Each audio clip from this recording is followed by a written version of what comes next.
Hallelujah. Good morning. ಮತ್ತೊಂದು ಶ್ರೇಷ್ಠವಾದ ದಿನವನ್ನು ದೇವರು ನಮಗೆ ಅನುಗ್ರಹಿಸಿದ್ದಾರೆ. ಬನ್ನಿರಿ ದೇವರ ವಾಕ್ಯ ಧ್ಯಾನಿಸೋಣ ಒಂದು ಚಿಕ್ಕ ಪ್ರಾರ್ಥನೆಯೊಂದಿಗೆ. ಪರಿಶುದ್ಧ ದೇವರೇ, ನಿಮಗೆ ವಂದನೆಗಳು. ನಿಮ್ಮ ಮಾತುಗಳು ಜೀವವುಳ್ಳವುಗಳಾಗಿವೆ. ನಿಮ್ಮ ಮಾತುಗಳಿಂದ ನಾವು ಆಧ್ಯಾತ್ಮಿಕವಾಗಿ ಬಲಗೊಳ್ಳಲು, ಫಲಿಸುವುದಕ್ಕೂ ಅನುದಿನವೂ ನಿಮ್ಮ ಪಾದ ಸನ್ನಿಧಿಯಲ್ಲಿ ಕಾದುಕೊಂಡಿರುವಾಗ ಮಾತನಾಡಿರಿ ಎಂದು ಕ್ರಿಸ್ತನ ನಾಮದಲ್ಲಿ ಬೇಡುತ್ತೇನೆ ತಂದೆಯೇ, ಆಮೇನ್. ದೇವರಿಗೆ ಸ್ತೋತ್ರ. ಹೇಗಿದ್ದೀರಿ ಪ್ರಿಯರೇ? ಚೆನ್ನಾಗಿದ್ದೀರಾ? ಕಳೆದ ರಾತ್ರಿ ಪ್ರಶಾಂತವಾಗಿ ನಿದ್ದೆ ಮಾಡಿದ್ದೀರಾ? ಲೋಕದಲ್ಲಿ ಸಮಸ್ಯೆಗಳು ಎದ್ದೇಳುವಾಗ ಅವುಗಳನ್ನು ಎದುರಿಸುತ್ತಾ ಇದ್ದೀರಾ? ಅಷ್ಟಕ್ಕೂ ನಿಮ್ಮ ಭಕ್ತಿಯಲ್ಲಿ ಶಕ್ತಿ ಇದೆಯಾ? ನಿಮ್ಮನ್ನು ನೋಡಿದವರು ನಿಮ್ಮಲ್ಲಿ ವ್ಯತ್ಯಾಸ, ಅಂದರೆ ಎಲ್ಲರಂತೆ ಅಲ್ಲದೆ ಒಂದು ಪ್ರತ್ಯೇಕತೆಯನ್ನು ನೋಡುವವರಾಗಿದ್ದಾರೋ? ನೋಡಿ, ನಾವು ಯೇಸುವನ್ನು ಹಿಂಬಾಲಿಸುತ್ತಿರುವಾಗ ಯೇಸುವಿನಲ್ಲಿ ಫಲಿಸಬೇಕು. ಯೇಸು ಹೇಳಿದ್ದಾರೆ, ನೀವು ನನ್ನಲ್ಲಿ ನೆಲೆಗೊಂಡಿರಿ, ಆಗ ನೀವು ಬಹಳ ಫಲ ಕೊಡುವಿರಿ ಎಂದು ಹೇಳಿದ್ದಾರೆ. ನನ್ನ ಮಾತುಗಳು ನಿಮ್ಮ ಹೃದಯದಲ್ಲಿರುವುದಾದರೆ ನೀವು ಫಲಿಸುತ್ತೀರಿ ಅಂದಿದ್ದಾರೆ. ಒಮ್ಮೆ ನೋಡೋಣ ಬನ್ನಿ. ಯೋಹಾನ ಸುವಾರ್ತೆ 15ನೇ ಅಧ್ಯಾಯ 7ನೇ ವಚನ. ನೀವು ನನ್ನಲ್ಲಿಯೂ ನನ್ನ ವಾಕ್ಯಗಳು ನಿಮ್ಮಲ್ಲಿಯೂ ನೆಲೆಗೊಂಡಿರುವುದಾದರೆ. ಏನಂತೆ? ನೀವು ನನ್ನಲ್ಲಿಯೂ ನನ್ನ ವಾಕ್ಯಗಳು ನಿಮ್ಮಲ್ಲಿಯೂ ನೆಲೆಗೊಂಡಿದ್ದರೆ ಏನು ಬೇಕಾದರೂ ಬೇಡಿಕೊಳ್ಳಿರಿ, ಅದು ನಿಮಗೆ ದೊರೆಯುವುದು. ನೀವು ಬಹಳ ಫಲ ಕೊಡುವುದರಿಂದಲೇ ನನ್ನ ತಂದೆಗೆ ಮಹಿಮೆಯುಂಟಾಗುವುದು. ನೋಡಿದ್ರ ಪ್ರಿಯರೇ, ನಾವು ಫಲಿಸಬೇಕಾದರೆ ಆತನ ಮಾತುಗಳು, ಆತನ ವಾಕ್ಯಗಳು ನಮ್ಮ ಹೃದಯದೊಳಗೆ ಬೀಜದಂತೆ ಬಿತ್ತಲ್ಪಡುವಾಗ ಆ ಬೀಜ ಫಲಿಸುತ್ತದೆ. ಅದು ಕಾಣಿಸಬೇಕು ನಮ್ಮ ಜೀವಿತದಲ್ಲಿ. ಯೇಸು ಕ್ರಿಸ್ತನನ್ನು ನಂಬಿದ್ದೇವೆ ಎನ್ನುವಂಥವರು, ನಾವು ಕೂಡ ಬಿಲಿವರ್ಸ್ ಎಂದು ಹೇಳಿಕೊಳ್ಳುವವರು, ನಾವು ಕ್ರೈಸ್ತರಾಗಿದ್ದೇವೆ ಹುಟ್ಟಿದಂದಿನಿಂದ ಅನ್ನುವವರು ಒಂದು ಸಾರಿ ತಮ್ಮನ್ನು ತಾವು ಪರಿಶೀಲಿಸಿಕೊಳ್ಬೇಕು. ಬೈಬಲ್ ಎಲ್ಲ ನನಗೆ ಗೊತ್ತು ಅನ್ನುತ್ತಾರೆ, ನಿಜವೇ? ಆ ಬೈಬಲ್ನಲ್ಲಿರುವ ದೇವರು ನಿಮ್ಮ ದೇವರಾಗಿದ್ದಾರೋ? ಬೈಬಲ್ ಶಕ್ತಿ ಅಂದರೆ ಯೇಸು ಕ್ರಿಸ್ತನು ಹೇಳಿರುವಂತಹ ಆ ಮೇಲಿನಿಂದ ಬಂದ ಶಕ್ತಿಯನ್ನು ನಾವು ಹೊಂದಿಕೊಂಡಿದ್ದೇವೋ? ಪಾಪವನ್ನು ಜಯಿಸುವಂಥವರಾಗಿದ್ದೇವೋ? ಪರಿಶುದ್ಧರಾಗಿ ಜೀವಿಸುವಂಥವರಾಗಿದ್ದೇವೋ? ಅದಕ್ಕೆ ಪ್ರಿಯರೇ, ನಾವು ದೇವರ ವಾಕ್ಯವನ್ನು ಕೇಳುವುದು, ಪ್ರಾರ್ಥಿಸುವುದು ಅತ್ಯವಶ್ಯಕವಾಗಿದೆ. ಅದನ್ನು ಎಲ್ಲರೂ ತಮ್ಮಷ್ಟಕ್ಕೆ ತಾವೇ ಮಾಡಬೇಕಾದ ಕೆಲಸ. ನಾನೇನಾದರೂ ಊಟ ಮಾಡಿದ್ರೆ ನಿಮ್ಮ ಹೊಟ್ಟೆ ತುಂಬುತ್ತದೋ?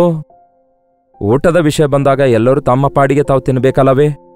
ಒಬ್ಬರಿಗೋಸ್ಕರ ಒಬ್ಬರು ತಿಂದು ಬಲಗೊಳ್ಳಿರಿ ಅಂತ ಹೇಳಿದ್ರೆ ನಡೆಯೋದಿಲ್ವಲ್ಲ? ಅದಕ್ಕೆ ದೇವರೊಂದಿಗೆ ವೈಯಕ್ತಿಕವಾಗಿ ಸಹವಾಸ ಮಾಡಬೇಕು. ನಾವು ಫಲಿಸಬೇಕು. ಫಲ ಅಂದರೆ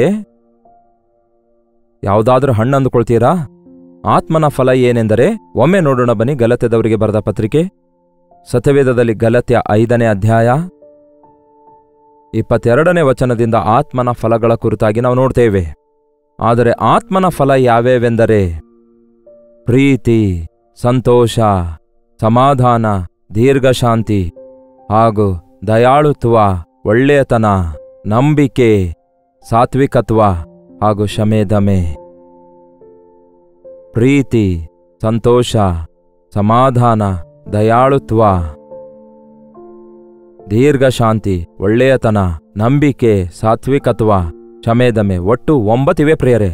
ಆದರೆ 9 ಫಲಗಳಲ್ಲ. ಆತ್ಮನ ಫಲವೇನೆಂದರೆ, ಅಂದರೆ ಅವೆಲ್ಲ ಒಂದೇ ಗೊಂಚಲಾಗಿವೆ. ಒಂದಿದ್ರೆ ಇನ್ನೊಂದಿರಬಾರ್ದಂತಿಲ್ಲ. ಅವೆಲ್ಲ ಇರುವಾಗಲೇ ಅವು ಆತ್ಮನ ಫಲ ಎಂದು ಕರೆಯಲ್ಪಡ್ತವೆ. ನಾವು ಕರ್ತನಲ್ಲಿ ಬೆಳೆಯುತ್ತಿರುವಾಗ ಮೊಟ್ಟ ಮೊದಲು ನಮ್ಮಲ್ಲಿ ಕಾಣಿಸಿಕೊಳ್ಳಬೇಕಾದದ್ದು ಪ್ರೀತಿ. ಪ್ರೀತಿ ಪ್ರೀತಿ ಎಂಬ ಮಾತು ಸರ್ವಸಾಧಾರಣ ಆಗಿದೆ. ಈ ದಿನ ಎಲ್ಲರೂ ಬಳಸ್ತಿದಾರಲ್ಲವೇ? ನಿಮ್ಮಂತೆಯೇ ನಿಮ್ಮ ನೆರೆಯವನನ್ನು ಪ್ರೀತಿಸಿರಿ ಎಂದು ಯೇಸು ಹೇಳಿರುವ ಮಾತು ನಿಮಗೆ ನೆನಪಿರೋದಾದ್ರೆ ನೆನಪಿದೆಯಾ? ಇತ್ತೀಚೆಗೆ ಧ್ಯಾನಿಸಿದೇವಲ್ಲವೇ? ನಿನ್ನಂತೆಯೇ ನಿನ್ನ ನೆರೆಯವನನ್ನು ಪ್ರೀತಿಸು. ಅದು ಸಾಧ್ಯ ಅಂತೀರಾ? ನಿಜವಾಗ್ಲೂ ಪ್ರೀತಿಸಲು ಸಾಧ್ಯ ಅಂತೀರಾ? ಇತರರನ್ನು, ನೆರೆಯವರನ್ನು ಪ್ರೀತಿಸುತ್ತೇನೆಂದು ಹೇಳಬಹುದೇನೋ. ಆದರೆ ನಿಮ್ಮ ಹಾಗೆ ಅಂದರೆ ನಿಮ್ಮನ್ನು ನೀವು ಎಷ್ಟು ಪ್ರೀತಿಸಿಕೊಳ್ಳುತ್ತೀರೋ, ನೀವೆಷ್ಟು ನಿಮ್ಮನ್ನು ನೀವು ಕ್ಷಮಿಸಿಕೊಳ್ಳುತ್ತೀರೋ, ಅಷ್ಟೊಂದು ನೀವು ನಿಮ್ಮ ನೆರೆಯವರನ್ನು ಸಹಿಸಿಕೊಳ್ಳಬಲ್ಲಿರ, ತಾಳಿಕೊಳ್ಳಬಲ್ಲಿರ, ಕ್ಷಮಿಸಬಲ್ಲಿರ. ಅಂತಹ ಪ್ರೀತಿ ಇದೆಯಾ? ಅಂತಹ ಪ್ರೀತಿ ನಮ್ಮಲ್ಲಿಲ್ಲ ಪ್ರಿಯರೇ. ನಮ್ಮ ಪ್ರೀತಿ ಸ್ವಾರ್ಥ ಪ್ರೀತಿಯಾಗಿದೆ. ನಮ್ಮಲ್ಲಿ ಸ್ವತಃ ಇರುವಂತಹ ಪ್ರೀತಿಯಲ್ಲ, ಸ್ವಲಾಭಕ್ಕಾಗಿ ಪ್ರೀತಿಸುವ ಪ್ರೀತಿಯಾಗಿದೆ. ಏನೋ ಇತರರಲ್ಲಿರುವಂತಹ ಲಾಭಗಳಿಗೋಸ್ಕರವೋ, ಇತರರಿಗೆ ಆಕರ್ಷಿಸುವುದಕ್ಕೋಸ್ಕರವೋ, ಇತರರನ್ನು ನಾವು ಮೆಚ್ಚಿಸುವುದಕ್ಕಾಗಿಯೋ ನಾವು ಪ್ರೀತಿಸುತ್ತೇವೆ ಎಂಬುದಾಗಿ, ಅಥವಾ ತೋರುವಿಕೆಗೆ ನಾವು ಪ್ರೀತಿಸ್ತೇವೆ ಎಂಬುದಾಗಿ ನಾವು ನಮ್ಮಷ್ಟಕ್ಕೆ ಅಂದುಕೊಳ್ಬಹುದೇನೋ. ಆದರೆ ನಿಜವಾದ ಪ್ರೀತಿ, ನಿಸ್ವಾರ್ಥತೆಯ ಪ್ರೀತಿ, ಪಾಪಿಗಳನ್ನು ಹುಡುಕಿ ರಕ್ಷಿಸುವುದಕ್ಕಾಗಿ ಬಂದಿರುವ ಕರ್ತನಾದ ಯೇಸುವಿನ ಪ್ರೀತಿಯಾಗಿದೆ. ಪಾಪಿಗಳೊಂದಿಗೆ ಪ್ರೀತಿ ಮಾಡಿದಂತಹ ಪಾಪಿಗಳೊಂದಿಗೂ ಸುಂಕದವರೊಂದಿಗೂ ಊಟ ಮಾಡಿದ್ದಕ್ಕೆ ಆತನು ಪಾಪಿಗಳ ಸ್ನೇಹಿತನು ಎಂದು ಹೆಸರಿಟ್ಟರು. ಅಂದರೆ ನಾವು ಪಾಪ ಮಾಡುವವರಲ್ಲ, ಆದರೆ ಒಬ್ಬ ಪಾಪಿಯನ್ನು ತಿರಸ್ಕರಿಸುವುದಿಲ್ಲ, ನಿರ್ಲಕ್ಷ್ಯ ಮಾಡುವುದಿಲ್ಲ, ಅಸಹಿಸಿಕೊಳ್ಳುವುದಿಲ್ಲ. ದೇವರು ಕೂಡ ಹಾಗೆಯೇ. ಆತನು ಪಾಪವನ್ನು ಅಸಹಿಸಿಕೊಳ್ತಾರೆ ಹೊರತು ಪಾಪಿಯನ್ನು ಅಸಹಿಸಿಕೊಳ್ಳುವುದಿಲ್ಲ. ಎಂಥದೇ ಘೋರ ಪಾಪಿಯನ್ನು ಆತನು ಕ್ಷಮಿಸುವುದಾದರೆ, ಅವನು ಎಷ್ಟು ಪಾಪ ಮಾಡಿದ್ರೂ ಕೂಡ ಅವನನ್ನು ಅಪ್ಪಿಕೊಳ್ತೇನೆಂಬುದಾಗಿ ಹೇಳುವಂಥದ್ದಲ್ಲ. ಆದರೆ ಒಬ್ಬನು ಎಷ್ಟೇ ಪಾಪ ಮಾಡಿದ್ರೂ ಸಹ ಅದನ್ನು ಒಪ್ಪಿಕೊಳ್ಳುವುದಾದರೆ ಆತನು ಕ್ಷಮಿಸುವಾತನಾಗಿದ್ದಾರೆ. ಯೇಸು ನಮ್ಮನ್ನು ಪ್ರೀತಿಸುವವರಾಗಿದ್ದಾರೆ. ನಾವು ಕೂಡ ಯೇಸುವಿನ ಪ್ರೀತಿಯಿಂದ ಪ್ರೀತಿಸುವವರಾಗಿರಬೇಕು. ನಮ್ಮನ್ನು ಪ್ರೀತಿಸುವವರನ್ನೇ ಪ್ರೀತಿಸುವುದರಲ್ಲಿ ಏನು ದೊಡ್ಡ ಕಾರ್ಯ ಇದೆ? ಅದು ಸಹಜವೇ.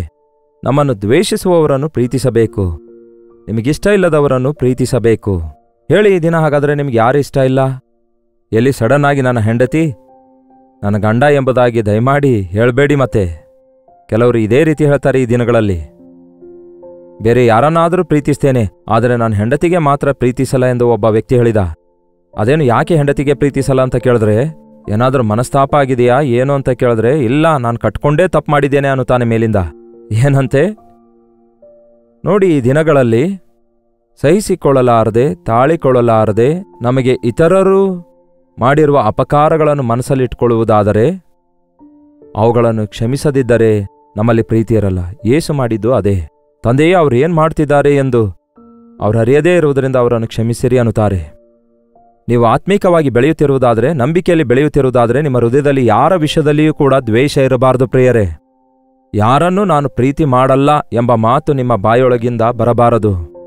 ನಿಮಗೆ ಅಪಕಾರ ಮಾಡಿದವರಾಗಿರ್ಬೋದು, ನಿಮಗೆ ಬಾಧೆಪಡಿಸಿದವರಾಗಿರ್ಬಹುದು, ನಿಮ್ಮನ್ನು ದುಃಖಪಡಿಸಿದವರಾಗಿರ್ಬಹುದು, ನಿಮಗೆ ಹಾನಿ ಮಾಡಿದವರಾಗಿರ್ಬೋದು, ನಿಮ್ಮ ಬಗ್ಗೆ ಕೆಟ್ಟ ಸುದ್ದಿ ಹಬ್ಬಿಸಿದವರಾಗಿರ್ಬೋದು, ಪ್ರಚಾರ ಮಾಡಿದವರಾಗಿರ್ಬೋದು, ನಿಮ್ಮ ವಿಷಯದಲ್ಲಿ ಫೇಕ್ ನ್ಯೂಸ್ ಹಬ್ಬಿಸಿದವರಾಗಿರ್ಬೋದು, ನಿಮ್ಮ ಮೇಲೆ ಹಲ್ಲು ಕಡಿದು ನಿಮ್ಮ ಮೇಲೆ ದಾಳಿ ಮಾಡಿ ನಿಮಗೆ ಹೊಡೆಯಲು ಬಂದಂತಹ ವ್ಯಕ್ತಿಯನ್ನು ಕೂಡ ಸಹಿಸಿ ಪ್ರೀತಿಸಿ ಕ್ಷಮಿಸುವುದಾದರೆ ನಾವು ಆಧ್ಯಾತ್ಮಿಕವಾಗಿ ಫಲಿಸುವವರಾಗಿರ್ತೇವೆ. ಪ್ರೀತಿ ಬಹಳ ಪ್ರಾಮುಖ್ಯವಾಗಿದೆ ಒಬ್ಬ ನಿಜ ಕ್ರೈಸ್ತನಿಗೆ. ಕ್ರಿಸ್ತನ ಪ್ರೀತಿಯುಳ್ಳವರಾಗಿ ಈ ಲೋಕದಲ್ಲಿ ನಾವು ಜೀವಿಸೋಣ. ಎರಡನೇದಾಗಿ ಸಂತೋಷ. ಸಂತೋಷ ಎನ್ನುವಂಥದ್ದು ತಂದುಕೊಂಡ್ರೆ ಬರುವಂಥದ್ದಲ್ಲ. ಹಲ್ಲು ತೆಗೆದು ನಗುವುದೇ ಸಂತೋಷ ಅಂದ್ಕೊಳ್ತಾರೆ ಬಹಳಷ್ಟು ಜನ. ಹ್ಯಾಪಿನೆಸ್, ಜಾಯ್ ಎಂಬುದಾಗಿ ಎರಡು ಪದ ಇವೆ ಇಂಗ್ಲಿಷ್ನಲ್ಲಿ. ಇವು ಇಂಗ್ಲಿಷ್ ಪದ ಆಗಿವೆ. ಹ್ಯಾಪಿನೆಸ್ ಅಂದರೆ ಹ್ಯಾಪಿನಿಂಗ್ಸ್ ಇಂದ ಬರುವವುಗಳಾಗಿವೆ. ಸುತ್ತಮುತ್ತಲಿನ ಪರಿಸ್ಥಿತಿಯ ಮೇರೆಗೆ ಬರುವಂಥದ್ದೇ ಹ್ಯಾಪಿನೆಸ್ ಆಗಿದೆ.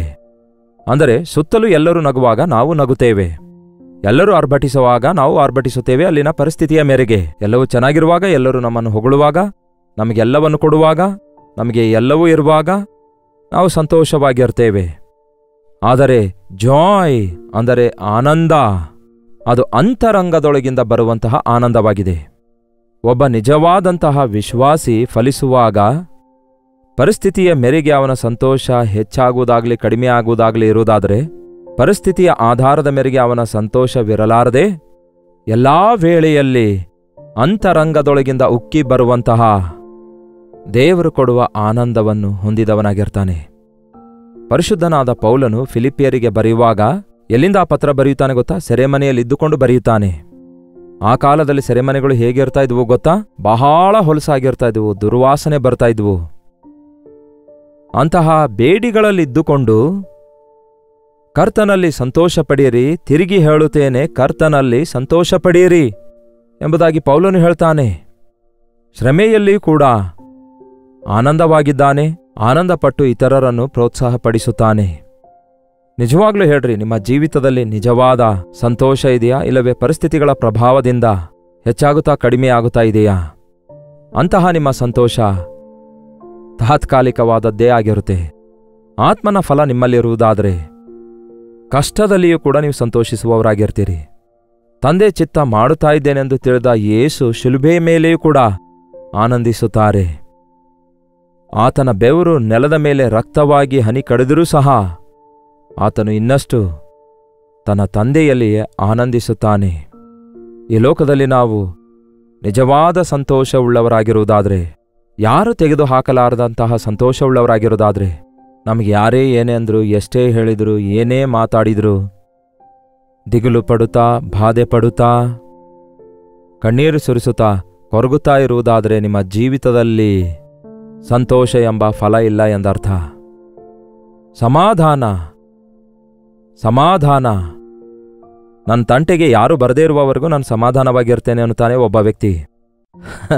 ನಿಮ್ಮ ತಂಟೆಗೆ ಯಾರು ಬರದೇ ಇರುವಾಗ, ನಿಮ್ಗೆ ಯಾರು ಏನು ಅನ್ನದೇ ಇರುವಾಗ, ಎಲ್ಲವೂ ಚೆನ್ನಾಗಿರುವಾಗ ನೀವು ಸಮಾಧಾನದಿಂದಿರುವುದಾದರೆ ಅದೇನು ದೊಡ್ಡ ಕೆಲಸ? ಪರಿಸ್ಥಿತಿಗಳು ತಾರುಮಾರಾದಾಗ ಸಮಾಧಾನವುಳ್ಳವರಾಗಿರೋದಾದರೆ ಅದೇ ಶ್ರೇಷ್ಠ. ನಾನು ನನ್ನ ಸಮಾಧಾನವನ್ನು ನಿಮಗೆ ಕೊಟ್ಟು ಹೋಗುತ್ತೇನೆ ಎಂದು ಯೇಸು ನಮಗೆ ಹೇಳಿದಾರಲ್ಲವೇ? ಶಿಲುಬೆಗೆ ಹಾಕಲ್ಪಡ್ತಾನೆಂದು ಆತನು ತಿಳ್ಕೊಂಡಾಗಲೂ ಆತನಲ್ಲಿ ಕಳವಳ ಇರಲಿಲ್ಲ, ಗಲಿಬಿಲಿ ಇರಲಿಲ್ಲ. ತಂದೆಯ ಚಿತ್ತ ಮಾಡ್ತಿದ್ದೇನೆಂಬ ಧೈರ್ಯ ಆತನಲ್ಲಿತ್ತು. ಸಮಾಧಾನ ಪಡಿಸುವವರು ಧನ್ಯರು, ಅವರು ದೇವರ ಮಕ್ಕಳು ಅನಿಸಿಕೊಳ್ಳುವರು. ಒಮ್ಮೆ ಆಲೋಚಿಸಿ, ನಿಮಗೇ ಸಮಾಧಾನ ಇಲ್ಲದಿರುವಾಗ ಮತ್ತೊಬ್ಬರಿಗೆ ಹೇಗೆ ಸಮಾಧಾನ ಪಡಿಸ್ತೀರಿ? ನಿಮ್ಮ ಜೀವಿತದಲ್ಲಿ ಸಮಾಧಾನ ಕಾಣದೇ ಇರುವವರು ಸಮಾಧಾನಕ್ಕೋಸ್ಕರ ನಿಮ್ಮ ಬಳಿಗೆ ಯಾಕೆ ಬರ್ತಾರೆ? ಕನಿಷ್ಠ ಪ್ರಾರ್ಥನೆ ಮಾಡಿ ಎಂದು ಕೇಳುವುದಕ್ಕಾಗಿ. ಅದಕ್ಕಾಗಿಯೇ ನಾವು ನಮ್ಮ ಜೀವಿತದಲ್ಲಿ ಯಾವತ್ತೇ ಆಗಲಿ ನಮ್ಮ ಪರಿಸ್ಥಿತಿಯ ಮೇರೆಗೆ ನಮ್ಮ ಸಮಾಧಾನ ಇರಬಾರದು. ಕರ್ತನಲ್ಲಿ ಆಶ್ರಯಿಸುವುದಕ್ಕಾಗಿ ನಮ್ಮಲ್ಲಿ ಸಮಾಧಾನ ಇರಬೇಕು. ಸಮಾಧಾನಕ್ಕೆ ಸಂಬಂಧಪಟ್ಟ ಒಂದು ಚಿತ್ರ ಬಿಡಿಸಿ ತನ್ನಿ ಎಂಬುದಾಗಿ ಒಂದು ಸ್ಪರ್ಧೆ ಇಟ್ಟಾಗ ಪ್ರತಿಯೊಬ್ಬರು ನಾನಾ ವಿಧವಾದ ಚಿತ್ರಗಳನ್ನು ಬಿಡಿಸಿ ತಂದರು, ಪ್ರಶಾಂತವಾಗಿರುವ ಚಿತ್ರ. ಆದರೆ ಒಬ್ಬನು ಮಾತ್ರ ಬಿಡಿಸಿ ತಂದಿರುವ ಚಿತ್ರ ಮಾತ್ರ ವಿನ್ ಆಯಿತು, ಅದೇ ಫಸ್ಟ್ ಪ್ರೈಸ್ ಪಡ್ಕೊಂಡಿತು. ಅದನ್ನು ದೊಡ್ಡ ಫ್ರೇಮ್ ಮಾಡಿಸಿ ಆ ಹಾಲ್ನಲ್ಲಿಟ್ಟಿದ್ರು. ಬಂದವರೆಲ್ಲ ನೋಡಿ, ಇದರಲ್ಲಿ ಏನು ಸಮಾಧಾನ ಇದೆ, ಏನು ವಿಚಿತ್ರ ಚಿತ್ರ ಇದು? ಅದರಲ್ಲಿ ಏನಿತ್ತು ಗೊತ್ತಾ? ಅಲ್ಲೊಂದು ಸಮುದ್ರ ಇತ್ತು, ತುಫಾನ್ ಎಬ್ಬಿಸಿದ ಸಮುದ್ರ. ಅಲೆಗಳು ಹಾರಿ ಹಾರಿ ಬರುತ್ತಾ ಇದ್ವು. ಹಡಗಿನಲ್ಲಿ ಹೋಗುವವರ ಬಟ್ಟೆಗಳೆಲ್ಲ ಗಾಳಿಯಲ್ಲಿ ಹಾರಿ ಹೋಗ್ತಿದ್ವು. ಅವರ ತಲೆ ಕೂದಲುಗಳೆಲ್ಲ ಗಾಳಿಯಲ್ಲಿ ಹಾರಾಡುತ್ತಾ ಇದ್ವು. ಅವರು ಬಾಯಿ ತೆರೆದು ಕಿರುಚುವ ಹಾಗೆ ಮನುಷ್ಯರ ಚಿತ್ರ ಆ ಹಡಗಿನಲ್ಲಿದ್ದಂತೆ ಬಿಡಿಸಲಾಗಿತ್ತು.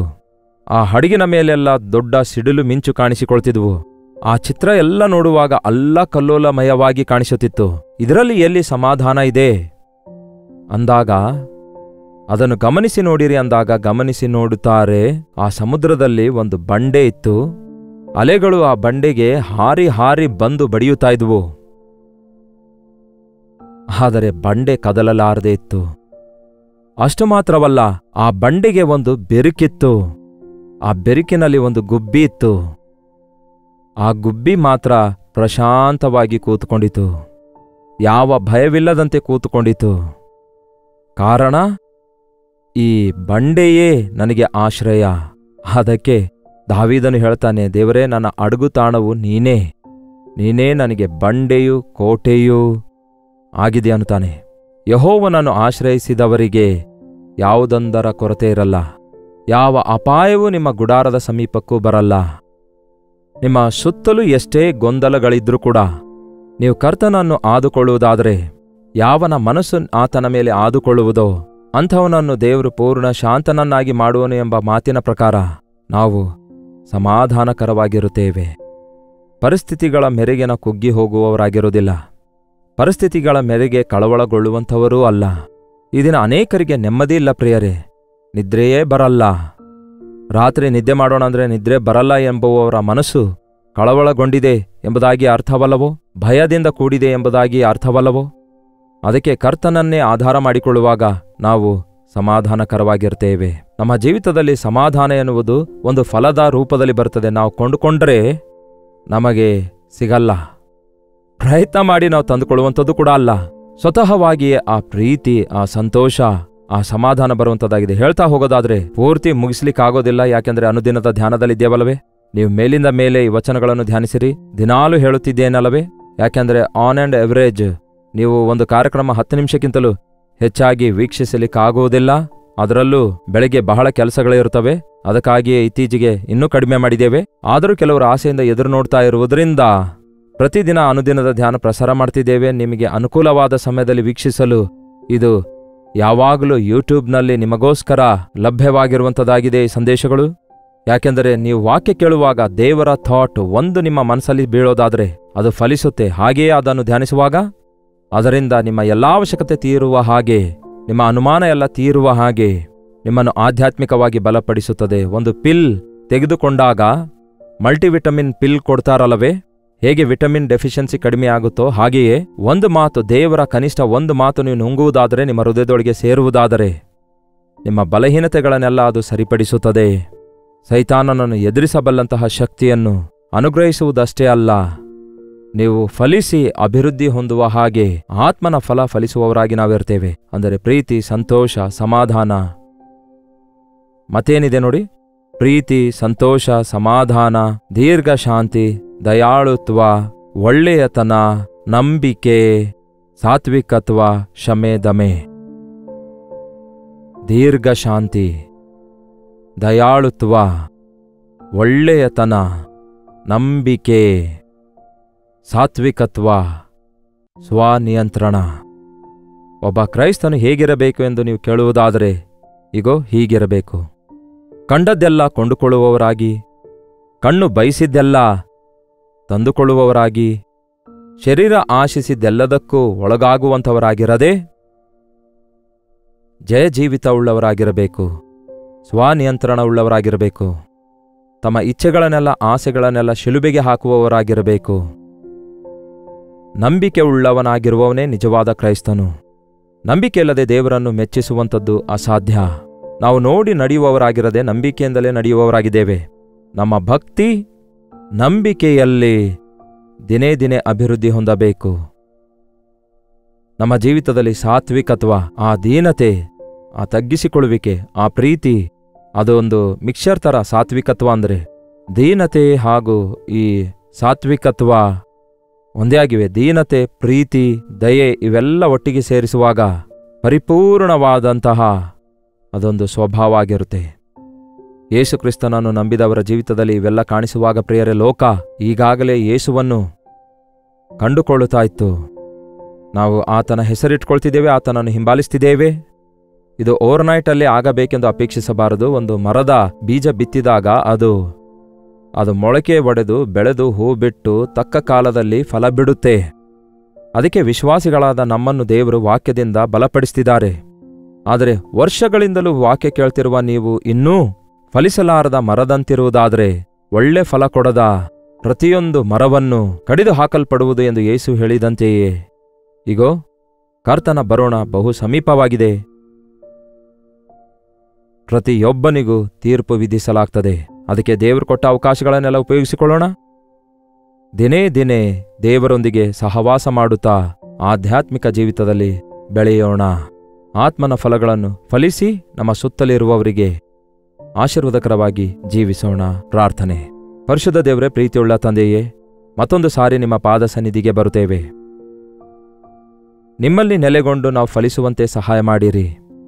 ನಿಮ್ಮಿಂದ ಬೇರೆಯಾಗಿ ನಾವೇನು ಮಾಡಲಾರೆವು ಎಂದು ತಿಳಿದು ನಿಮ್ಮ ವಾಕ್ಯ ನಮ್ಮ ಹೃದಯದಲ್ಲಿ ಭದ್ರಪಡಿಸಿಕೊಳ್ಳುವಂತೆಯೂ, ನಿಮ್ಮೊಂದಿಗೆ ಸಹವಾಸ ಮಾಡುವುದಕ್ಕೂ ನಿಮ್ಮ ಚಿತ್ತದಲ್ಲಿ ಬದುಕುವಂತೆಯೂ, ಮುಖ್ಯವಾಗಿ ಅನೇಕ ದಿನಗಳಿಂದ ನಿಮ್ಮನ್ನು ಅರಿತುಕೊಂಡಿದ್ದೇವೆ ಎಂದು ಹೇಳುವಂತಹ ನಮ್ಮ ಜೀವಿತದಲ್ಲಿ ಆತ್ಮನ ಫಲ ಕಾಣುವಂತೆ, ಅಂದರೆ ಪ್ರೀತಿ, ಸಂತೋಷ, ಸಮಾಧಾನ, ದೀರ್ಘಶಾಂತಿ, ದಯಾಳುತ್ವ, ನಂಬಿಕೆ, ಒಳ್ಳೆಯತನ, ಸಾತ್ವಿಕತ್ವ, ಕ್ಷಮೆ, ದಮೆ ಎಂಬ ಫಲಗಳು ನಮ್ಮ ಪ್ರತಿಯೊಬ್ಬರ ಜೀವಿತದಲ್ಲಿ ಬೆಳೆಯುವ ಹಾಗೆ ನಿಮ್ಮಲ್ಲಿ ನೆಲೆಗೊಂಡು ನಿಮ್ಮೊಂದಿಗೆ ಸಹವಾಸ ಮಾಡುತ್ತಾ ನಿಮ್ಮೊಂದಿಗೆ ಜೀವಿಸುತ್ತಾ ಆಶೀರ್ವದಿಸಲ್ಪಡಲು ಸಹಾಯ ಮಾಡಿರೆಂದು ಕ್ರಿಸ್ತನ ನಾಮದಲ್ಲಿ ಬೇಡುತ್ತೇನೆ ತಂದೆಯೇ, ಆಮೇನ್. ನಮ್ಮ ತಂದೆಯಾದ ದೇವರ ಪ್ರೀತಿಯು, ಮಗನಾಗಿರುವ ಕ್ರಿಸ್ತನ ಕೃಪೆಯೂ, ಆದರಣೆಕರ್ತನಾದ ಪವಿತ್ರಾತ್ಮನ ಸಹವಾಸವು ಕೂಡಿ ಬಂದಿರುವ ನಮ್ಮೆಲ್ಲರ ಸಂಗಡ ಇಂದಿಗೂ ಸದಾಕಾಲಕ್ಕೂ ನೆಲೆಯಾಗಿರಲಿ. ಆಮೇನ್. ದೇವರಿಗೆ ಸ್ತೋತ್ರ. ನಿಮ್ಮ ಪ್ರಾರ್ಥನಾ ಮನವಿಗಳನ್ನು 8939731313 ನಂಬರ್ಗೆ, ಒಂದು ವೇಳೆ ನೀವು ಇತರ ದೇಶದಿಂದ ವೀಕ್ಷಿಸುವುದಾದರೆ ಕೊಡಲ್ಪಟ್ಟಂತಹ ಇದೇ ನಂಬರಿಗೆ ಒಂದು ಟೆಕ್ಸ್ಟ್ ಆಗಲಿ, ವಾಯ್ಸ್ ಮೆಸೇಜ್ ಆಗಲಿ ವಾಟ್ಸಪ್ ಕಳಿಸಿರಿ. ಅವೆಲ್ಲ ನಾವು ಪರಿಶೀಲಿಸ್ತಿದ್ದೇವೆ. ನಿಮ್ಮಲ್ಲಿ ಬಹಳಷ್ಟು ಜನ ಪ್ರೈಸ್ ರಿಪೋರ್ಟ್ಸ್ ಕೂಡ ಕಳಿಸುತ್ತಾ ಇದ್ದೀರಿ. ಅದಕ್ಕಾಗಿ ನಾವು ದೇವರನ್ನು ಎಷ್ಟೋ ಸ್ತುತಿಸುತ್ತೇವೆ. ಮತ್ತಷ್ಟು ಪ್ರೋತ್ಸಾಹ ಹೊಂದಿದವರಾಗಿ ಕಾರ್ಯಕ್ರಮ ಮುಂದುವರಿಸುತ್ತಿದ್ದೇವೆ. ಕರ್ತನ ಚಿತ್ತವಿರುವುದಾದರೆ ಮತ್ತೆ ನಾಳೆ ಇದೇ ಅನುದಿನದ ಧ್ಯಾನ ಎಂಬ ಕಾರ್ಯಕ್ರಮದಲ್ಲಿ ಮತ್ತೆ ಭೇಟಿಯಾಗೋಣ. ಅಲ್ಲಿಯವರೆಗೂ ದೇವರ ಮಹಾಕೃಪೆ ನಿಮ್ಮೆಲ್ಲರೊಂದಿಗಿರಲಿ. ನೀನೇ ನನ್ನ ಪ್ರಾಣಾಧಾರವು, ನೀನೇ ನನ್ನ ಜೀವಾಧಾರವು, ನೀನೇ ನನ್ನ ಪ್ರಾಣಾಧಾರವು, ನೀನೇ ನನ್ನ. ಹಾಲೆಲೂಯಾ, ದೇವರಿಗೆ ಸ್ತೋತ್ರ. ಬೆಂಗಳೂರಿನ ಸುತ್ತಮುತ್ತಲು ಇರುವಂಥವರೆಲ್ಲರಿಗೂ ಶುಭವಾರ್ತೆ. ಪ್ರತಿದಿನ ದೇವರ ವಾಕ್ಯ ಅನೇಕ ಭಾಷೆಗಳಲ್ಲಿ ಕೇಳುತ್ತಿರುವ ನಿಮ್ಮೆಲ್ಲರಿಗೆ ಮುಖಾಮುಖಿಯಾಗಿ ಭೇಟಿಯಾಗಲು ನಿಮಗೋಸ್ಕರ ವೈಯಕ್ತಿಕವಾಗಿ ಪ್ರಾರ್ಥಿಸಬೇಕೆಂದು ಬ್ಯಾಂಗ್ಳೂರಿಗೆ ಬರ್ತಿದ್ದೇವೆ. ಆಗಸ್ಟ್ 27ನೇ ತಾರೀಕಿನಂದು ಮಧ್ಯಾಹ್ನ 2 ಗಂಟೆಯಿಂದ 5 ಗಂಟೆವರೆಗೂ, ರಾತ್ರಿ 6 ಗಂಟೆಯಿಂದ 10 ಗಂಟೆವರೆಗೂ ನಡೆಯುವ ಈ 2 ಸೆಷನ್ನಲ್ಲಿಯೂ ಪಾಲ್ಗೊಳ್ಳುವುದಕ್ಕಾಗಿ ಸಿದ್ಧರಾಗಿ ಬನ್ನಿ. ನಿಮ್ಮನ್ನು ಮುಖಾಮುಖಿಯಾಗಿ ನೋಡಿ ವೈಯಕ್ತಿಕವಾಗಿ ನಿಮಗೋಸ್ಕರ ಪ್ರಾರ್ಥಿಸಬೇಕೆಂದು ದೇವರ ವಾಕ್ಯವನ್ನು ನಾವೆಲ್ಲರೂ ಧ್ಯಾನಿಸಿ ದೇವರ ಸನ್ನಿಧಿಯಲ್ಲಿ ಆನಂದಿಸಬೇಕೆಂದು ಈ 1 ಡೇ ಗೆಟ್ ಟುಗೆದರ್ ಅನ್ನು ಏರ್ಪಡಿಸಿದ್ದೇವೆ. ಬನ್ನಿರಿ, ಕುಟುಂಬವಾಗಿ ಕೂಡಿ ಬನ್ನಿರಿ. ದೇವರ ಸನ್ನಿಧಿಯಲ್ಲಿ ನಾವೆಲ್ಲರೂ ಸೇರಿ ದೇವರ ವಾಕ್ಯ ಧ್ಯಾನಿಸೋಣ, ಆತನನ್ನು ಆರಾಧಿಸೋಣ. ಮತ್ತಷ್ಟು ಮುಖ್ಯವಾಗಿ ನಿಮ್ಮ ಸಾಕ್ಷಿ ಕೇಳುವುದಕ್ಕಾಗಿ, ನಿಮಗಾಗಿ ಪ್ರಾರ್ಥಿಸುವುದಕ್ಕಾಗಿ ನಾನು ಎಷ್ಟೋ ಆಸೆಯುಳ್ಳವನಾಗಿದ್ದೇನೆ. ಸೋಷಿಯಲ್ ಮೀಡಿಯಾದ ಮೂಲಕ, ಟೆಲಿವಿಷನ್ ಮೂಲಕ ವಾಕ್ಯ ಕೇಳುತ್ತಿರುವ ನಿಮ್ಮನ್ನು ಮುಖಾಮುಖಿಯಾಗಿ ಭೇಟಿಯಾಗಿ ಎಷ್ಟೋ ಬಲಪಡಿಸಬೇಕೆಂಬ ಆಸೆಯಲ್ಲಿದ್ದೇವೆ. ತಪ್ಪದೆ ಬನ್ನಿರಿ. ಬ್ಯಾಂಗ್ಳೂರಿನಲ್ಲಿ ಹಡ್ಸನ್ ಕಮ್ಯುನಿಟಿ ಸೆಂಟರ್ನಲ್ಲಿ CSI ಕಾಂಪೌಂಡ್ನಲ್ಲಿ ಈ 1 ಡೇ ಗೆಟ್ ಟುಗೆದರ್ ನಡೆಯುತ್ತದೆ. ಹೆಚ್ಚಿನ ವಿವರ ಬೇಕಾಗುವುದಾದರೆ 8939393939 ನಂಬರ್ಗೆ ನೀವು ಕರೆ ಮಾಡಿ, ಇಲ್ಲವೇ ನೀವು ಕಾಣುತ್ತಿರುವ ನಂಬರ್ಗಳಿಗೆ ನೀವು ವಾಟ್ಸಪ್ ಕಳಿಸಿಕೊಡಿರಿ. ಲಿಂಕ್ ನಿಮಗೆ ಕಳಿಸುತ್ತೇವೆ. ತಪ್ಪದೆ ಬರ್ತೀರಲ್ಲವೇ? ನೀನೇ ನನ್ನ ಪ್ರಾಣಾಧಾರವು, ನೀನೇ ನನ್ನ ಜೀವಾಧಾರ.